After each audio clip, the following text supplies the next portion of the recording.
ሰበር ዜናዎች ክለባችንን በተመለከተ እንግዲህ ወጥተዋል። አሁን ላይ ጋይስ የማንጠብቀው መረጃን ዘቴሌግራፍ አስነብቦናል። እንግዲህ ማርቲን ኦዴጋርድ አሁን ላይ ለሽያጭ ሊቀርብ ይችላል ሲል እንግዲህ ዘቴሌግራፍ አስነብቧል። በኮንትራቱ ላይ 2 ዓመት የሚቀረው ማርቲን ኦዴጋርድን ጨምሮ ጋብሪኤል ማርቲኔሊ፣ ኢታን ንዋኔሪን እንዲሁም ደግሞ ሊያንድሮ ትሮሳርድን ጨምሮ እነዚህ ተጫዋቾች በትክክል ለሽያጭ ይቀርባሉ ተብሎ እንግዲህ ይጠበቃል ሲል ዘቴሌግራፍ አስነብቧል። ሁለተኛው መረጃ እንግዲህ ዊሊያም ሳሊባን ይመለከታል። ዊሎ እጅግ በጣም በሚያሳዝን ሁኔታ ከነጉዳቱ ከፒኤስጂ ጋር እንደተጫወተ እንግዲህ ተሰምቷል። እንዲሁም ከጨዋታው በኋላ እጅግ በጣም ህመም ውስጥ እንዳለና ለሳምንታት በጉዳት ምክንያት ከጨዋታ ውጪ እንደሚሆን እንግዲህ ታውቋል ማለት ነው። የሚያሳዝን ዜና፣ ሰበር መረጃ ተሰምቷል። ሀቢቢ ያልተጠበቀ ዜና ነው። ያኛው ዋናው አካውንት ስለተዘጋ ይሄኛውን ፎሎ፣ ኮፒ ሊንክ፣ ሪፖስት ያደርጋችሁ ማበረታታችሁን እንዳትረሱ። ለቴሌግራፍ ነው ይዞት የወጣው ሳሙዋሌስ ማለት ነውና ሊያንድሮ ትሮሳርድ፣ ጋብሪኤል ማርቲኔሊ እና ኢታን ንዋኔሪ በክረምት የዝውውር መስኮት ከክለባችን አርሰናል ይለቃሉ። ብቻ ለገበያ ይቀርባሉ። እንግዲህ ሶስቱም የመውጣት ፕሮባቢሊቲ ያላቸው የሚል መረጃ ወጥቷል። ያው ኢታን ንዋኔሪ ኦብቪየስ ነበረ።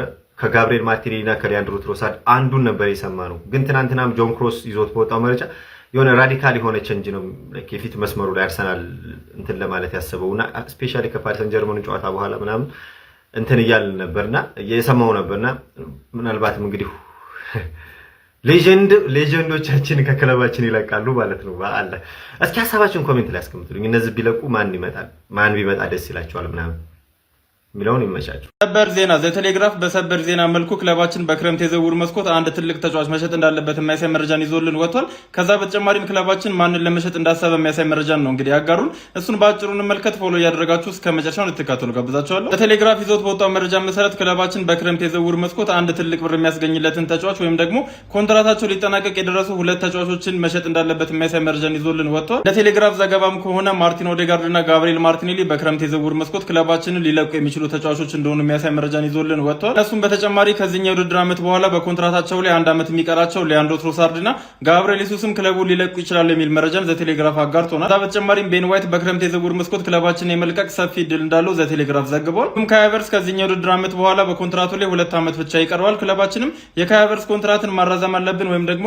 መሸጥ አለብን የሚለውን በቅርቡ እንደሚወስኑ ዘቴሌግራፍ ይዞት የወጣው መረጃ ያሳያል። በተጨማሪም ክለባችን ለመሸጥ እጩ ካደረጋቸው ተጫዋቾች መካከል ስኬሊ እና ኢታን ንዋኔሪ እንደሚገኙበትም ዘቴሌግራፍ ዘግቧል። ቴሌግራፍ እንግዲህ ይዞልን የወጣው መረጃ ይሄንን ይመስላል። ክለባችን በክረምት የዝውውር መስኮት ምናልባትም 1 ወይም ደግሞ 2 ተጫዋቾችን ሲሸጥ ልንመለከተው እንችላለን። እናንተስ ከክለባችን ማን ቢለቅ ደስ ይላችኋል? ሐሳባችሁን ኮሜንት ሴክሽን ላይ አስቀምጡልኝ። ኮፒ ሊንክ እንዲሁም ደግሞ ላይክ እና ፎሎ ማድረግ እንዳይረሳ። ሪካርዶ ካላፊዮሪ በዚህ ትራንስፈር ዊንዶ ከአርሰናል መልቀቅ እንደሚፈልግ መረጃዎች እየወጡ ነው። እሱ እንዳለ እንደተባለው ከሆነ ደግሞ ያን ያህል ታማኝ መረጃ አይደለም። ግን አርሰናል ውስጥ ደስተኛ በሆንም በተሰጠኝ አነስ ያለ ሚና ተደብር ያለው አይነት ቫይብ ነው እያራመደ ያለው። ኢንተር እየተከታተለው ነው ይባላል። ስለሱ ሐሳብ ይተጣለው ማለት ነው። ከዛ በፊት ግን ቤተሰብ ሰሞኑ ዶክመንት ሰብስቤ ኤምባሲ ላስገባ ስለሆነ ፎሎውን አጧጥፎ እንጂ ገብተህ ፎሎ እያደረግ ካላፊዮሪ አትሄጂም። በሃርድ ነው ማትሄጂው። ተረዳሽኝ አይደል እንዴ? አንቺኛ ስለምትጎጂ ምናምን ነው እንጂ እኮ ማንም እንዳንቺ አይነት ሌፍት ባክ የለም። አንቺ ባውለር የሆነች ተጫዋች ማለት ካላመንከኝ በጉዳቱ ብቻ ሾርት ሜሞሪ ሆነ ከረሳኸው ማለት ፉልሃም ላይ የተሰረዘበት ኦፍሳይድ ተብሎ የተሰረዘበትን ጎል ይኸው ብቻ ፈርስት ታች ጎል ነው ደግሞ እያወራን ነው። ይሄ ሰው እኮ ተከላካይ ተረዳኝ አይደል? ሂንካፔ ምርጥ ተከላካይ 1v1 ምርጥ ነው። ፈጣን ነው። ኦቨርላፕ ያደርጋል። በዛ በግራ በኩል ማሯሯጥ ነው። ቲፒካል ፉልባክ ማለት የድሮ ስታይል ፉልባክ ይመች። ይሄ እኮ ቦለር ማታገኘው ቦታ የለም እኮ ማን ሁለተኛ አጥቂ ሆኖ ከዮሄረዝ አጠገብ ታገኘዋለህ። በቴስታ ያገባል፣ በእግሩ ያገባል። ገባር ፈርስት ተች ነው የሚለመጠጠው። ምን አባቴ አንቺ ሁለተኛ አልቀልድብሽም። እንዲህ ምናምን ስላልኩኝ ነው ዳጊስታን ምናምን ሴንት 2 ይርስ ዳጊስታን ምናምን ስላልኩኝ ላሽ አባቴ አንቺ ትለመኛለሽ። የሚችል ተጫዋች መለመን አለበት ነው የምልሽ አባቴ። አትጎጂ እንጂ በሳምንት 2 አናጫውትሻለን። ደኛ እኮ ትርፍ ያደረለን በወራንዳ ለምንጮተው በሳምንት 2 እናጫውትሻለን። አትጎጂ ብቻ። አይ አልፈልግም ካልሽ ወደ ኢንተር ሳይሆን ወደ ዳጊስታን ነው ምልክሽ። ሴንት 2 ይርስ ዳጊስታን የነበረውን ማኑ ጀስት ዳጊስታን ኤንድ ፎርጌት ብቻ 2 ይርስ ፎርጌት ትደረጋለሽ። አርፈሽ ቁጭ በይ አንቺ ቀሽት ሞዴል አርፈሽ ቁጭ በይ።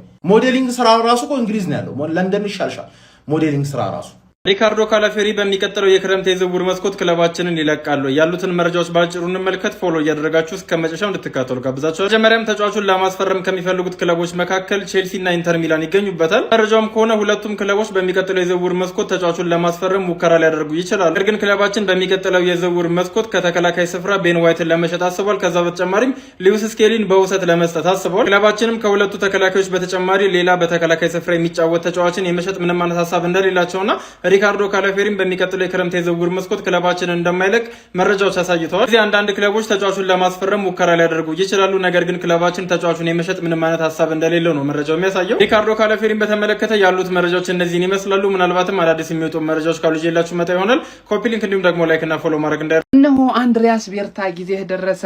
እንኳን ደስ አለህ፣ እንኳን ደህና መጣ ጀማው። ኦፊሻሊ ከዚህ በኋላ እንግዲህ የሚዲያው ንጉስ የመድረኩ ላይ ንጉስ በአርሰናል ቤት አዳዲስ መረጃዎች የምንጠብቀው ከዚህ በኋላ ከማን ነው? ከአንድሪያስ ቤርታ ነው። ቡድናችን ዋንጫ አሳክቷል። በጥሩ ሁኔታ እንግዲህ ፕሮግራም ተካሂዶ አልቋል። ከዚህ በኋላ የሚዲያው ላይ ንጉስ የዝውውሩ አምበል የሆነው አንድሪያስ ቤርታ እጅ ከምን ማለት እንጀምራለን። አንዳንድ የሚወጡ መረጃዎች አሉ፣ እሱን ላካፍላችሁ። ፎሎ፣ ላይክ፣ ሼር፣ ኮፒ ሊንክ በደንብ ማድረጋችሁ እንዳትረሱ ለጀማው እንዲዳረስ። አንድሪያስ ቤርታ ቅድሚያ ለማስፈረም እንቅስቃሴ ያደርጋል ተብሎ እየተጠበቀ የሚገኘው የክንፍ መስመር ተጫዋቾች ነው ጀማው። በዛ ቦታ ላይ አንድ ሁለት ተጫዋቾችን የማስፈረም ከፍተኛ እንቅስቃሴ ሊያደርግ ይችላል ተብሏል። ከዛ በተጨማሪም ቀይ መስመር የተከላካይ ቦታ ላይ በጣም ሴፍ መሆን አለበት ብሎ ያምናል። ታዲያ ለዛም ቦታ እሱ አርቴታን በጋራ በመሆን አንድ ተጫዋች ጠቅ ቦታው ላይ ሊደረግ እንደሚችል እየገለጹ ይገኛሉ። ከዛ በተጨማሪ መሀል ሜዳ ላይም የሆነ ነገር ሊገኝ እንደሚችል ነው እየተጠቀሰ የሚገኘው ጀማው። ብቻ ግን ከሌላው ጊዜ በተለየ ሁኔታ ማለት ነው አምና እጅግ ጥሩ የዝውውር ጊዜ እንዳሳለፈን ታውቃላችሁ። ታዲያ ዘንድሮም አንድሪያስ ቤርታ አስገራሚ የዝውውር ሂደቶችን ሊያስመለክተን እንደሚችል ነው ካሁኑ እንግዲህ መረጃዎች እየወጡ የሚገኙት። ምን ታስባላችሁ? እነማ ቢፈርሙ ደግሞ ቡድናችንን አፕግሬድ ሊያደርጉልን ይችላል ብላችሁ ታስባላችሁ? እስቲ ሀሳብ አስተያየታችሁን ኮሜንት ሴክሽን ላይ አስቀምጡልኝ። ግን አንድሪያስ ቤርታ ጊዜው ደርሷል። ያንተ ጊዜ መጥቷል። አሁን ካንተ ብዙ እንጠብቃለን አባቴ። ከካይ ሃቨርትዝ ወደ ባየር ሙኒክ የሚሉ መረጃዎች እየወጡ ይገኛል። ያሉትን መረጃዎች ባጭሩ እንመልከት። ወደ 70 ሺህ እየጠጋ ነው። ፎሎ እያደረጋችሁ እንዲሁም ደግሞ ላይክ እያደረጋችሁ እስከ መጨረሻው እንድትከታተሉ ጋብዛችኋለሁ። አትሌቲክ እና ፉትቦል ትራንስፈር ይዞት በወጡት መረጃ መሰረት በክረምት የዝውውር መስኮት ባየር ሙኒኮች ካይ ሃቨርትዝን ከክለባችን ማስፈረም እንደሚፈልጉ የሚያሳዩ መረጃዎችን ይዘውልን ወጥተዋል። መረጃዎቹም ከሆነ ባየር ሙኒኮች የተጫዋቹ አድናቂ እንደሆኑና በክረምት የዝውውር መስኮት ተጫዋቹን ማስፈረም እንደሚፈልጉ ነው የገለጹት። ነገር ግን ሚኬል አርቴታ በምንም ተአምር ተጫዋቹ ክለባችን እንዲለቅ እንደማይፈልግና የክለባችንም እቅድ አካል እንደሆነ አትሌቲክ ይዞት የወጣው መረጃ ያሳያል። ክለባችንም ከተጫዋቹ ጋር የኮንትራት ማራዘሙን በተመለከተ ጥሩ የሚባሉ ንግግሮች እንደተደረጉ ዘ አትሌቲክስ ጨምሮ ዘግቧል። ሃቨርትዝን በተመለከተ ያሉት መረጃዎች እነዚህን ይመስላሉ። እናንተስ በካይ ሃቨርትዝ ዙሪያ ምን ትላላችሁ? ሀሳባችሁን ኮሜንት ሴክሽን ላይ አስቀምጡልኝ። ኮፒ ሊንክ እንዲሁም ደግሞ ላይክ እና ፎሎ ማድረግ እንዳይረሳ። የዝውውር መረጃዎችን እየከች ብያለሁ። ክለባችን አርሰናልን በተመለከተ ሀቢቢ ዋናው አካውንታችን ስለተዘጋ ይሄንን ኮፒ ሊንክ ፎሎ ማድረግ እንዳትረሱ። ከዴቪድ ኦርኔስተን ቦምብ ከሆነ መረጃ ነው የምንጀምረው። አርሰናሎች በዚህ ክረምት ጠንካራ የሆነ የፋይናንስ አቋም ላይ ይገኛሉ። እናም አምና ካወጡት የበለጠ በዚህኛው ክረምት ያወጣሉ ተብሎ ይጠበቃል ብሏል ዴቪድ ኦርኔስተን። እንግዲህ ምን አይነት ቦታ ላይ እንግዲህ ፕራዮሪቲ እንደሚሰጡ አርሰናል 9 ቁጥር አጥቂ ይፈልጋል። እንደ ሰከንድ ስትራይከሩ ነው እንግዲህ ዊዶን ነው ማን ሊሆን እንደሚችል ጀረስም ልትሆን ትችል ብዙ አሉ። እስኪ እሱን ቀስ ብለን እናየዋለን። ሌፍት ዊንጉን በጣም ፕራዮሪቲ ሰጥቶ የሚሰራበት የነ ማርቲን እና ትሮሳርድ ቦታ ማለት ነው። ሲቀጥል 6 ቁጥርና 8 ቁጥር ላይ የሚጫወት ተጫዋች ያስፈልጋል። ይሄም ግልጽ ነው እና ቶናሊ ምናምን ሰምተናል። ከዛ ራይት ባክ ነው። ራይት ባክ የሆነ የአትላንታ ልጅ አለ፣ የኒውካስትሉም ልጅ የሚሉት አለ። ብቻ በእነዚህ 4 ፖዚሽኖች ላይ ወጥሮ እንደሚሰራ ዴቪድ ኦርኔስተን ትናንት ገልጿል። አሁን ግልጽ ነው። ጀለስ ካለ አለ ነው ዴቪድ ኦርኔስተን ነው የሃንድ ኦፍ አርሰናልን አንድ ስቴፕ እንትን የሚለው ስፔሻሊ በክለባችን ዙሪያ በጣም ታማኝ የሚባል ሶርስ ነው እና እንግዲህ የአስቶን ቪላው ልጅ አርሰናል በጥብቅ እየተከታተለው ነበር። አሁን ማንቸስተር ሲቲዎች ዝውውር ላይ ገብተውበታል የሚል ግሬሚ መረጃ ይዞ ወጥቷል። ሲቀጥል አርሰናል የኬፓ አሪዛባላጋ ተተኪ ለማድረግ የአትላንታውን በረኛ ለማስፈረም ቅድ እንዳቀደ ትቶ አትላንታ መረጃ ይዞ ወጥቷል ሀቢቢ። እናም አሁን ግልጽ ሆኖልናል ማን እንደምንፈልግ ላይክ ቦታው ፖዚሽኖች ታውቀዋል። ክረምቱን ማክሲመም እንግዲህ 5 ተጫዋች ምናምን ከዛ በላይም ልናይ እንችላለን። ጀሱስ፣ ማርቲኔሊ፣ ኦርትሮሳድ ምናምን ማውጣታቸው ስለማይቀር ማለት ነውና እስኪ ሀሳባችሁን ኮሜንት ላይ አስቀምጡልኝ። ማን ቢመጣ ብላችሁ ታስባላችሁ? መቻችሁ